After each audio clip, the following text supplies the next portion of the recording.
Hello friends, welcome back to my new video. तो आज मैं एक कुर्ती की कटिंग करने जा रही हूँ, जो कि फ्रंट वाला पार्ट इसमें एम्ब्रॉयडरी वाला है और बैक पार्ट इसमें नीचे रखा हुआ है और फ्रंट में नीचे बॉटम पर भी इसमें कुछ बॉर्डर वगैरह लगा हुआ है जो मैंने हटा दिया है। तो पहले हम फ्रंट वाले पार्ट की कटिंग करेंगे।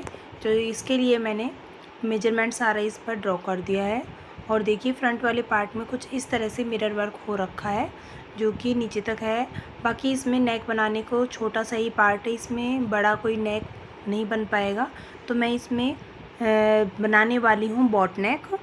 तो बॉट नेक के लिए सबसे पहले हमें इसकी एम्ब्रॉयडरी को यहाँ पर सेट करना पड़ेगा। तो एम्ब्रॉयडरी को फ्रंट और बैक का ऐसे सेट करने के बाद में, मतलब कि एम्ब्रॉयडरी को ऊपर नीचे सेट करने के बाद में सबसे पहले मैं इसका एम्ब्रॉयडरी वाला पार्ट है इसको हाथ से दबाकर इसको रोक रही हूँ और इसको सेट करने के बाद में इसमें क्लॉथिंग वाली पिन लगाने वाली हूँ। तो ये मैंने क्लॉथिंग वाली पिन लगा ली है इसमें, जिससे कि हमारा जो इसमें एम्ब्रॉयडरी वाला जो पार्ट है ये बार बार हिले नहीं और हम जब इसको मेजरमेंट लगाएं या फिर कटिंग करें तो ये यहाँ से ख़राब नहीं हो। तो सबसे पहले मैं इसको जो ऊपर से फैब्रिक है ये अनइक्वन है, तो मैं इसको सबसे पहले स्केल से इसको सीधा कर रही हूँ। तो ये मेरे पास एक छोटा सा एल स्केल के बराबर का जैसे ही ट्रायंगल जैसा कुछ स्केल है जो कि बहुत ही काम का है। अगर आपके पास नहीं हो तो आप इस तरह का ले सकते हैं। मैं अभी इसको कुछ दिन पहले ही लेकर आई हुई हूँ। तो सबसे पहले मैं इसमें नेक की लंबाई लगाऊंगी, क्योंकि बॉट नेक की लंबाई जो ज़्यादा नहीं होती है, इसको मैं 4.5 इंच ही रखूँगी, क्योंकि ज़्यादा लंबा अगर हम बनाएंगे तो ये बॉट नेक का लुक नहीं देगा। तो 4.5 इंच मैं इसकी लंबाई लगाऊंगी और 4.5 इंच पर ही मैं इसमें चौड़ाई का निशान लगाऊंगी। आप चाहें तो इसको हाफ इंच और बढ़ा के लगा सकते हैं, क्योंकि बॉट नेक जो होता है वो लंबा कम होता है, चौड़ा ज़्यादा होता है। तो इसलिए सबसे पहले मैं 4.5 इंच का इसमें एक स्क्वायर वाला बॉक्स बनाऊंगी और इसको बनाने के बाद में फिर हम सबसे पहले अक्रॉस बैक का निशान लगाएंगे। तो अक्रॉस बैक इसमें मेरा है 15 इंच। तो 15 इंच पर मैं इसमें हाफ करने के बाद में 15 इंच का 7.5 इंच पर मैं इसमें तीरे का निशान भी लगाने वाली हूँ। तो तीरे का निशान भी मैंने इसमें लगा लिया है, जो कि 7.5 इंच पर आया है। अब जो है आर्म होल की लंबाई को निशान को हम मेज़र करने के लिए सबसे पहले फुल बस्ट का हम छठा भाग निकालेंगे। तो इसका छठा भाग हमारा होगा, क्योंकि फुल बस्ट हमारे इसमें 40 इंच का है, तो जो छठा भाग हमारा इसमें निकलेगा वो निकलेगा लगभग 6.5 इंच के आसपास। तो 6.5 लगाने के बाद में मैं इसमें 7.5 इंच लगभग इसमें मैं ऐड कर रही हूँ, जिससे कि मैं इसमें इसकी लंबाई को ऐड कर सकूँ, क्योंकि ये बॉट नेक है तो इसमें थोड़ा यहाँ पे जो आर्म होल थोड़ा बड़ा ही लिया जाएगा। अब हम अपर चेस्ट का निशान लगाएंगे। अपर चेस्ट हमारी इसमें 37 इंच है, तो उसका भी हम 4th हिस्सा लेंगे। तो 37 का 4th हिस्सा होगा इसमें 9.25 इंच के लगभग। तो 9.25 इंच में मैं लगभग इसमें 1 इंच और प्लस करना चाहूँगी। अगर आपको इसमें फुल फिटिंग का पहनना है या फिर बहुत ही अच्छी फिटिंग का पहनना है, क्योंकि ये फैब्रिक है जो इसमें आड़ फ्रंट वाला जैसे इसमें आड़े वाला फैब्रिक है और बैक में इसमें अर्ज वाला लंबाई का फैब्रिक है। तो इस तरह से आप फुल फिटिंग का निशान भी लगा सकते हैं, फुल बस्ट का चौथा हिस्सा। और एपेक्स पॉइंट मैं इसमें लूँगी 11.5 इंच पर, जहाँ पर कि हमारा फुल बस्ट का निशान आएगा। और वेस्ट की लेंथ में इसमें लूँगी 15.5 इंच पर और 1.5 इंच में नीचे भी निशान लगाऊंगी और साइड का जो ओपन हिस्सा रहेगा वो मैं लूँगी 21.5 इंच पर। तो अब मैं फुल बस्ट का निशान लगाऊंगी, जो कि 10.5 पर आया है मेरा फुल बस्ट, इसमें उसका 4th हिस्सा प्लस उसमें 2 इंच करूँगी मैं मार्जिन का। और जो वेस्ट वाला हिस्सा है इसका भी मैं वेस्ट का चौथा हिस्सा लूँगी। तो वेस्ट हमारी इसमें है 32.5, तो हाफ इंच तो कोई दिक्कत नहीं है, हाफ इंच तो इधर उधर भी हो जाता है। तो वेस्ट का चौथा हिस्सा हो गया इसमें 8 इंच प्लस 1 इंच में इसमें लूजिंग ऐड करूँगी और 2 इंच में इसमें मार्जिन का ऐड करूँगी। तो आप वेस्ट पर भी चाहें तो इसमें हाफ इंच ऐड करके, मतलब जहाँ मैंने 1 इंच ऐड किया है वहाँ हाफ इंच ऐड कर लीजिए, तो आपका वेस्ट पर भी बहुत अच्छी फिटिंग आ जाएगी। मैं थोड़ा ये लूजिंग का बना रही हूँ तो इसलिए मैंने इसमें 1 इंच लूज़ किया है। और जो सीट वाला निशान है इस पर भी हम सीट का 4th हिस्सा निकालेंगे जो 10 इंच पर आएगा, प्लस 1 इंच मैं इसमें लूजिंग का ऐड करूँगी और 2 इंच इसमें मार्जिन का। तो आप सीट पर भी इसमें ½ इंच ऐड कर सकते हैं, तो यानी कि 2 इंच की लूजिंग आ जाएगी टोटल सीट में। तो इस तरह से आप फुल फिटिंग का सूट भी ये पहन सकते हैं, वेयर कर सकते हैं। क्योंकि मैंने इसमें 1-1 इंच का लूजिंग दिया है तो ये थोड़ा लूजिंग का बनेगा। अगर आपको फुल फिटिंग का पहनना है तो आप बस्ट साइज़ पर आप फुल फिटिंग लीजिए और बाकी आप वेस्ट और सीट पर आप ½ इंच की लूजिंग लीजिए। और लगाने के बाद में 2 इंच का जो मार्जिन है वो हम लगा लेंगे। ये जो एपेक्स पॉइंट पर जो हमारा थोड़ा कोने जैसा बनता है इसको आप हाथ से थोड़ा सा गुलाई में सेट कर लीजिए, जिससे कि आपका ये जो एकदम गुलाई गुलाई सा बना है ये नहीं बनेगा। तो जितना हमारा सीट पर मार्जिन आया है सीट का फुल निशान लगाने के बाद और मार्जिन का लगाने के बाद उतना ही निशान हम इसके बॉटम पर भी लगा लेते हैं।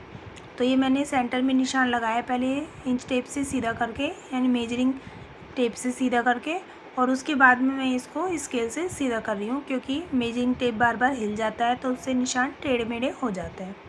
तो इस तरह से हमारी फ्रंट कुर्ती की टोटल जो मेजरमेंट है वो लग गया है। अब मैं फ्रेंच कर्व की हेल्प से इसमें जो आर्म होल है उसको भी लगा रही हूँ। अगर आप आर्म होल लगाने के लिए आपके पास फ्रेंच कर्व नहीं है तो जितना आपने इसको अपर चेस्ट को साइड में मार्जिन बढ़ाया उतना ही आप इसको ऊपर बढ़ाइए और गुलाई ले लीजिए।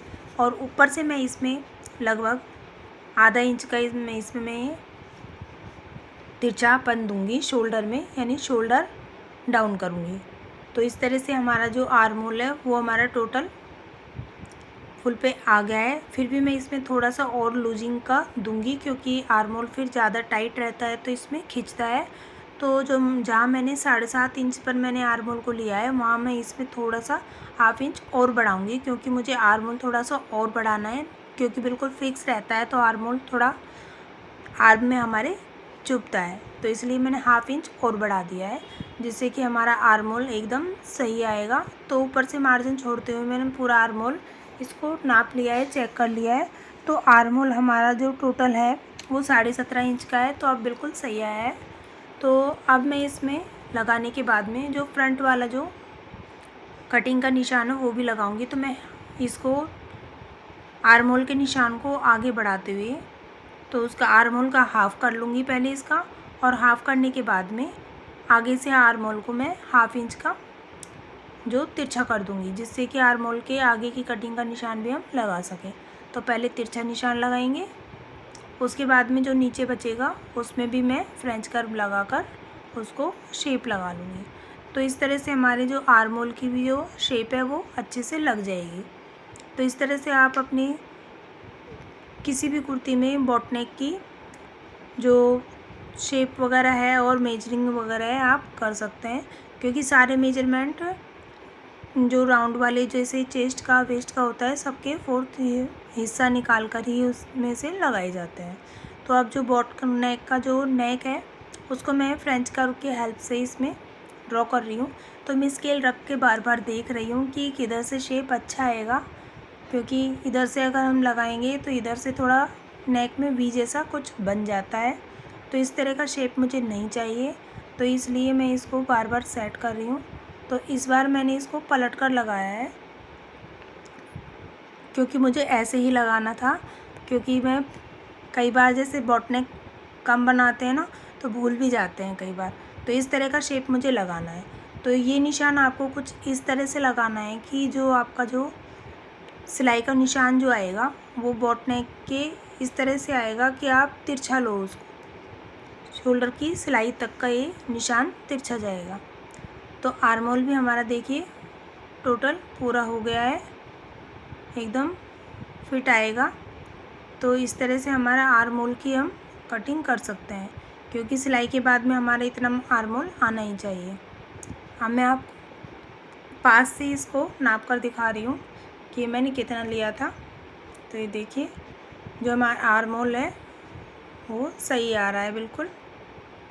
तो यहाँ से तो हमारे आर्म होल की कटिंग हो जाएगी। ये तो मैं बड़ा ही नाप कर दिखा रही हूँ। बाकी जो है हमारा सही आएगा। तो इस तरह से हमारे बॉट नेक वाली कुर्ती की कटिंग अच्छे से, मतलब जो मेजरमेंट वगैरह हैं वो बहुत ही अच्छे से हमने लगा लिए हैं। अब शोल्डर को भी मैं इसमें स्लॉप कर दूँगी क्योंकि मैंने इसमें निशान लगा लिए हैं, बाकी मैंने इसको कट नहीं किया है। क्योंकि साइड से जब हम बॉट नेक बनाते हैं तो शोल्डर को 1/2 इंच का डाउन देना बहुत ज़रूरी होता है, क्योंकि ये फुल जो अक्रॉस बैक होता है फुल तीरे पे इसकी कटिंग होती है, तो फुल तीरा इसमें सीधा नहीं रहता है, थोड़ा तिरछा ही रहता है। क्योंकि अभी मैं इसमें सीधा ही कट करूँगी क्योंकि मुझे बैक वाला पार्ट भी इसमें कट करना है, बट मैं इसमें निशान लगा लूँगी जिससे कि हमें इसमें इसका जो डाउन देना है वो भी कर लेंगे। तो इस तरह से देखिए इसमें मैंने 1/2 इंच का इसमें डाउन कर दिया है। तो ये डाउन को हमें अभी भी वैसे कट कर लेना है चाहिए, क्योंकि बैक वाले पार्ट में हमें जो बैक वाला पार्ट है वो ऊपर से हमें 1 इंच का ऊपर इसमें बढ़ाना भी पड़ता है, क्योंकि जो बैक वाला पार्ट होता है वो शोल्डर पे से अगर हम 1 इंच नहीं बढ़ाते हैं तो ये फ्रंट वाला जो पार्ट होता है वो बार बार हमारा पीछे की तरफ जाता है। तो जब भी हम छोटे वाले नेक की जब कुर्ते बनाते हैं तो बैक वाले पार्ट को हमें 1 इंच ऊपर से बढ़ा लेना चाहिए, इससे हमारी कुर्ती हैं जो बार बार पीछे नहीं भागती है। तो इस तरह से अब हमारे फ्रंट वाले पार्ट की कटिंग मतलब मेजरमेंट हो गया है, तो अब हम इसको पूरे को कट कर लेते हैं। तो बहुत ही इजी मेथड है, इससे इस तरह से आप अपनी किसी भी कुर्ती को कट कर सकते हैं। और इसमें कुर्ती में जो लंबाई थी वो थोड़ी उन्होंने ज़्यादा रखवाई थी, बट कुर्ती का जो लेंथ थी वो कम ही थी। तो इसमें जितनी भी लेंथ थी मैंने टोटल पूरा ही कट कर दिया है। और नीचे से भी अब जैसे ये थोड़ा सा अनइक्वल सा था तो मैंने इसको नीचे से भी सीधा कर लिया है। तो अब हम इसके फ्रंट वाले पार्ट कटिंग करने के बाद में अब मैं इसके बैक वाले पार्ट को भी कट करूँगी। तो बैक वाला पार्ट भी हमारा मैंने इसमें मेजर कर लेना है, क्योंकि ये बैक वाला पार्ट भी थोड़ा ऐसे टुकड़े में कटा हुआ था, इसमें स्टिच किया हुआ था। तो हमें एक तरफ फैब्रिक को करते हुए जितना पार्ट हमें इसमें कट करना है उतना ही मैं इसमें चौड़ाई रखूँगी, जिससे कि हमारा जो फैब्रिक है वो वेस्ट नहीं हो। क्योंकि इसके स्लीव्स में इस कुर्ती में मुझे एक डिज़ाइनिंग करना है, तो उस डिज़ाइनिंग में मुझे फैब्रिक भी चाहिए, क्योंकि ये कुर्ती का जो फैब्रिक है इसमें पीछे वाला पार्ट तो जैसे अर्ज के जितना चौड़ा था, बाकी जो फ्रंट वाला पार्ट था ये कुछ इस तरह की कुर्ती थी कि इसमें फ्रंट वाला पार्ट ज़्यादा चौड़ा नहीं था। तो जो मार्केट से इस तरह की कुर्ती वगैरह आती हैं वो कुछ इस तरह से देते हैं आजकल कि इसमें फ्रंट वाला पार्ट जो होता है वो बहुत ही कम होता है। तो इस तरह की कुर्ती जब हम लाएँ तो हमें देख कर ही लाना चाहिए कि हमारा इसमें से कुर्ती वगैरह अच्छे से निकलेगी या नहीं निकलेगी, क्योंकि इनमें कुर्ती की जो चौड़ाई होती है वो बहुत कम होती है। तो इस तरह से देखिए मेरा फ्रंट वाला पार्ट को मैं बैक वाले पार्ट पर इस तरह से सेट कर लूँगी। तो आप अपनी किसी भी कुर्ती को कट करें तो ऐसे बैक वाले पार्ट को थोड़ा सा कट मतलब अच्छे से सेट कर लीजिए आप, और अच्छे से सेट करने के बाद ही आप उसको कटिंग करें या फिर निशान लगाएं, जिससे कि आपके जो फ्रंट और बैक के जो पार्ट हैं वो ऊंचे नीचे नहीं हो और छोटे बड़े नहीं कटें। तो इस तरह से पूरे को आप सेट कर लीजिए। मैंने जो सामने की तरफ है वो फोल्डेड वाला हिस्सा है उसको अच्छे से मिला दिया है, और जो नीचे से जो कुर्ती में अनइक्वल जो फैब्रिक था, क्योंकि इसमें दोनों ही पार्ट में जो फैब्रिक था वो ऊंचा नीचा था, तो मैं इसको स्केल से इसको भी सीधा कर रही हूँ। तो इस तरह से नीचे से तो हमने इसको मेजर कर दिया है। अब ऊपर से जो हमें इसके शोल्डर हैं वो 1 इंच के करीब बढ़ाने हैं, क्योंकि जो फुल जो अक्रॉस बैक पर जिन कुर्तियों की कटिंग होती है यानी फुल तीरे के ऊपर, तो उनमें क्या है ना, छोटे नेक वाली कुर्ती में हमारा जो फ्रंट वाला हिस्सा है वो पीछे की तरफ चला जाता है, बहुत से लोगों का जाता है। तो इस तरह की कुर्तियों में हमें बैक वाले जो पार्ट है उसको 1 इंच बढ़ाकर ही कट करना चाहिए। तो ये मैंने तिरछा निशान लगाकर इसको 1 इंच बढ़ा लिया है, इसके शोल्डर को भी, और ऊपर से भी मैंने शोल्डर को बढ़ा दिया है। तो अब मैं इसके जो नेक का निशान है उसको भी मैं ऊपर से बराबर इस पे ले लूँगी, जो कि मैं इसमें भी 4.5 इंच का ही बनाने वाली हूँ, क्योंकि बॉट नेक है जो फ्रंट और बैक दोनों से सेम बनता है। तो बॉट नेक का मतलब यही है कि फ्रंट और बैक दोनों ही बराबर बनते हैं इसमें। तो इस तरह से निशान लगाने के बाद मैं सबसे पहले इसकी कुर्ती को जो साइड का जो मेजरमेंट है उस हिसाब से मैं फ्रंट पार्ट के हिसाब से इसको कट कर रही हूँ। सामने से मेरा बेटा निकल के गया, मैं इसको बहुत ज़ोर से डांट रही थी कि जब मैं कुछ काम करती हूँ तो तभी तुम्हारा आमने सामने से निकलना होता है। फिर मैंने दोबारा से इसको सेट किया और जो बैक वाला पार्ट है इसको अच्छे से कट कर रही हूँ। तो बैक वाले पार्ट को भी इस तरह से ही बराबर से लेके फैब्रिक को और कट कर लेना है। जो मार्जिन है वो आप अपने हिसाब से रख सकते हैं। मैंने तो इसमें 2 इंच का मार्जिन रखा है, क्योंकि सभी ये बोलते हैं कि हमारी जो फैब्रिक है उसमें मार्जिन अच्छे से देना, तो इसलिए मैंने मार्जिन इसमें 2 इंच का रखा है। तो मैं मोस्टली जो फैब्रिक में मार्जिन देती हूँ लगभग 2 इंच का ही देती हूँ, क्योंकि जैसे मान लो कभी खोलना हो तो फैब्रिक कम नहीं हो। और शोल्डर को भी हम ऊपर से कट कर लेंगे। तो देखिए इस तरह से हमारे बैक पार्ट और फ्रंट पार्ट दोनों ही पार्ट हमारे कट हो गए हैं। और साइड में हमें छोटे छोटे से इसमें नोचेस वगैरह लगा लेने चाहिए, जिनको आप कुटके वगैरह भी बोलते हो। तो इस तरह से जब हम इसको कुर्ती को जैसे स्टिच करते हैं तो इन नोचेस को बराबर में मिलाकर हम इसकी फ़िटिंग वगैरह अच्छे से कर सकते हैं। ऐसे निशान लगाकर जब हम फिटिंग करते हैं तो जो हमारे फ्रंट और बैक के जो पार्ट हैं वो ऊंचे नीचे भी नहीं होते हैं और आराम से बराबर से फिटिंग हो जाती है। तो अब फ्रंट वाले पार्ट को मैं इसमें से हटाकर थोड़ा सा अलग करूँगी और बैक वाले पार्ट की मैं ये पहले फ्रंट का नेक काटना है मुझे, क्योंकि मैंने फ्रंट वाला नेक भी इसमें कट नहीं किया है। तो आप जब भी फ्रंट और बैक के जब पार्ट दोनों ही पर्दे ऊपर नीचे रखे हों तो पहले आप फ्रंट वाले पार्ट को या तो अच्छे से उठाकर अलग कर लीजिए बैक वाले पार्ट से, या फिर आप उसको पकड़ कर ही कटिंग कीजिए। अब मैं इसमें सबसे पहले इसमें मिरर वर्क हो रखा है तो वो कैंची की बार बार कटने में भी बीच बीच में आ रहा है। तो मैं सबसे पहले उस मिरर वर्क को यहाँ से निकाल रही हूँ, क्योंकि ये जब भी कोई वर्क वगैरह होता है तो वो या तो है ना सिलने में दिक्कत करता है या फिर कटिंग में भी दिक्कत करने लग जाता है शुरू में ही। तो सबसे पहले आपको अपने ये देखिए मैं निकाल कर मिरर इसमें रख रही हूँ, क्योंकि इसमें मिरर कई नहीं है, ऊपर तक आ रहे हैं। ये जब मैं स्टिच कर दूँगी इसको तो स्टिच करने के बाद में मैं इन मिरर को वापस से चिपका दूँगी, जिससे कि डिजाइनिंग वगैरह है तो ख़राब नहीं हो। तो इस तरह से कोई भी अगर जैसे वर्क वाला फैब्रिक आप बनाएं तो उसके ऊपर से आपको ऐसे हटाने ही पड़ेंगे, नहीं तो आपकी कटने में भी परेशानी आएगी और सिलने में भी परेशानी होगी। तो इस तरह से देखिए मैंने इसके मिरर वगैरह निकाल दिए हैं। अब यहाँ से मैं इसके नेक को कट कर दूँगी। तो आप चाहें तो इस नेक को थोड़ा और ब्रॉड भी बना सकते हैं, जैसे मैंने 4.5 पर कट किया है, आप 5 इंची पर कट कर लीजिए। अब बैक वाले पार्ट में भी मैं इसमें 4.5 इंच का एक बॉक्स बनाऊंगी। दोनों तरफ से लंबाई और चौड़ाई दोनों तरफ से 4.5 ही रखूँगी मैं इसमें 4.5 इंच। और बॉक्स बनाकर इस पे भी मैं अच्छे से एक बॉट नेक का शेप लगा लूँगी। तो बॉट नेक का अब मैंने इसमें देखिए निशान लगा लिया है कि मुझे यहाँ पर सिलाई देनी है, तो मैं उस निशान से ही मिलाकर इसमें बॉट नेक का निशान लगाऊंगी कि यहाँ पर मेरे बॉट नेक का शेप आना चाहिए। अब इस तरह से निशान लगा के इसको भी मैं अच्छे से कट कर लूँगी। तो हमारे बॉट नेक की कटिंग हो गई है। अभी फ्रंट वाले पार्ट पर हमें आर्म होल की कटिंग करनी है, क्योंकि हमने आर्म होल की कटिंग नहीं करी है। तो मैंने बैक वाले पार्ट को नीचे से हटाकर उसमें अंदर कर दिया है और आर्म होल की कटिंग भी मैंने इसमें कर ली है।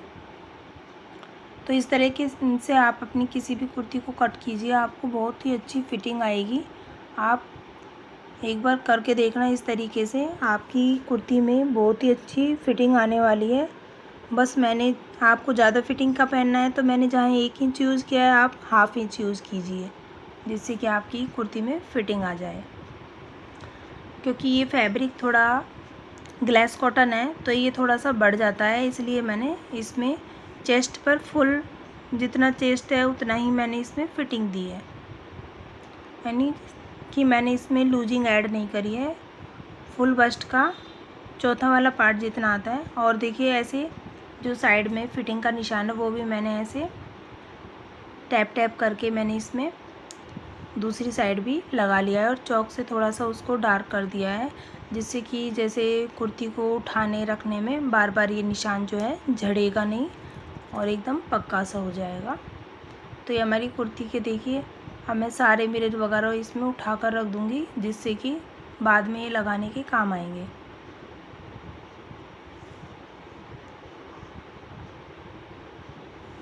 तो फ्रंट वाले पार्ट की देखिए कटिंग हो गई है। अब मैं इसमें 1-2 मिरर और निकालूंगी, क्योंकि ये अभी तो सिलने में भी दिक्कत करेंगे, क्योंकि अभी तो कटिंग में ही निकले थे। अब सिलने में भी मुझे ये हटाने पड़ेंगे, क्योंकि हटाने के लिए तो खींचने पड़ेंगे इसमें से। ये बहुत ही मजबूती से लग रहे थे, किसी अच्छे ग्लू से ही लगे हुए थे।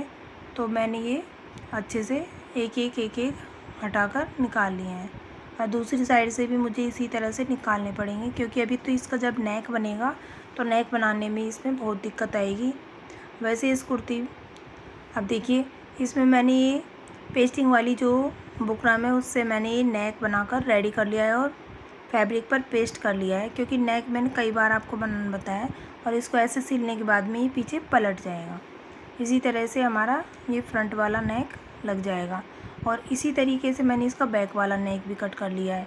तो बैक वाला नेक भी मैंने ऐसे पेस्टिंग वाली बुकरम पर और फैब्रिक पर चिपका कर तैयार कर लिया है। और इसको यहाँ पर सिलेंगे तो ये भी ऐसे पीछे पलट जाएगा। तो इस तरह से आप अपने इसकी कुर्ती के दोनों के नेक को अटैच कर लीजिए। तो अब ये लगाने के बाद में देखिए, अब ये फ्रंट में जो मैंने नेक बनाया है ये बन गया है। पेस्टिंग वाला बुकरम लगाया था, ये पीछे ऐसे लौट कर चला जाएगा जब हम इसके शोल्डर को अटैच करेंगे। तो दोनों ही पार्ट में मैंने इसमें देखिए कुर्ती के दोनों ही फैब्रिक मैंने इसमें नेक बनाकर रेडी कर लिए हैं। तो जब हम शोल्डर इसके अटैच करेंगे तो दोनों नेक इसके पीछे हम इसको मशीन से कच्चा भी कर सकते हैं, और चाहे तो आप इसको ऐसे ही छोड़ दीजिए। जब आप इसकी तुरपाई वगैरह करेंगे तो वो आपका अटैच हो जाएगा। फिर इसको हम ऐसे शोल्डर पे से अटैच कर देंगे, और शोल्डर अटैच करने के बाद में नेक हमारा पीछे पलट जाएगा और शोल्डर अटैच हो जाएंगे। शोल्डर अटैच होने के बाद में ही हम इसकी स्लीव्स को लगाएंगे। तो ये स्लीव्स है हमारी। तो ये स्लीव्स को मैंने देखिए 2 पार्ट में काटा है, यानी कुछ लेयर टाइप में काटा है। ऊपर का जैसे छोटा है और नीचे का बड़ा है। तो इस तरह से मैंने दोनों स्लीव्स इसमें कट कर लिए हूँ। और मैंने पीछे की तरफ से जहाँ से जोड़ते हैं इसको कुर्ती में, वहाँ पर मैंने एक सिलाई लगा ली है। तो वहाँ पर मुझे इसमें थोड़ा कुछ फ्रिल की तरह लगाना था, जैसे हम फ्रिल वगैरह बनाते हैं धागे को खींचकर, देखिए कुछ इस तरह से। तो ये फ्रिल वगैरह बना ली है। और ये दूसरी वाली जो ऊपर जो छोटा सा पार्ट था इसमें डबल लेयर वाली फ्रिल है। तो ये दोनों फ्रिल मैंने कुछ इस तरह से बना ली है और धागे को खींच लिया है। अब पहले यहाँ पर मैं सिलाई लगाऊंगी। तो ये देखिए शोल्डर हमारा सिल लिया है, नेक हमारा बन गया है इसमें। तो अब ये हमारा जो स्लीव्स थी वो हमने ऐसे रेडी कर ली है। ये 2 लेयर में है देखिए। और इसको ऐसे करने के बाद में हम सबसे पहले दोनों स्लीव्स को इसमें अटैच कर लेंगे। तो दोनों स्लीव्स हमारी इसमें अटैच हो जाएंगी, और अटैच करने के बाद में ही हम इसको पलटकर इसमें फिटिंग का निशान लगाएंगे। तो ये देखिए मैंने इसमें स्लीव्स अटैच कर दी हैं। अब मैं इसमें ऐसे फिटिंग का निशान लगाऊंगी सबसे पहले, और फिटिंग का निशान लगाने के बाद ही मैं इसमें साइड से इसको ऐसे फोल्ड कर दूंगी। तो इस तरह से हमारे देखिए पूरी कुर्ती की जो फिटिंग और स्टिचिंग मैंने आपको देखिए करके दिखाया है। आई थिंक आप लोगों को बहुत ही इजी मेथड से मैंने समझाया है। आई होप आपको ये वीडियो पसंद आई हो और आपके लिए हेल्पफुल रही हो। तो ज़्यादा से ज़्यादा वीडियो को लाइक करें और चैनल को सब्सक्राइब करें। लास्ट तक वीडियो को देखने के लिए आप सभी का धन्यवाद। Thank you.